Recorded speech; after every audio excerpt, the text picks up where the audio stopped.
I'm gonna show you how to make one really good burger sauce. The first thing you want to do is you want to start off with a couple heaping tablespoons of mayonnaise.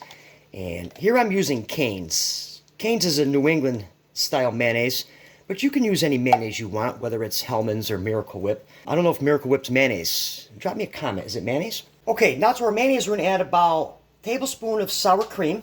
And now we're going to add a shot of ranch dressing, about a half a tablespoon. All right, now we're going to add some Dijon mustard, about a tablespoon. About a tablespoon of ketchup.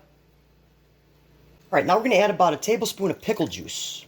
All right, now we're going to add our seasoning, and this is what really brings it together. So we're going to go with some black pepper, some kosher salt, garlic powder, some dill, onion powder, paprika, and finally some chili powder. So now we're just going to give this a mix. And the best part of this recipe is that the longer it sits in the refrigerator, the better it tastes.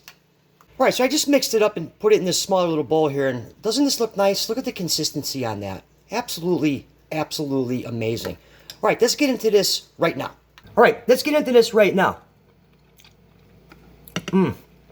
This is absolutely outstanding how good this recipe is. A little tangy, a little sweet, a little spicy, absolutely outstanding. And all this sauce needs is a burger to go on.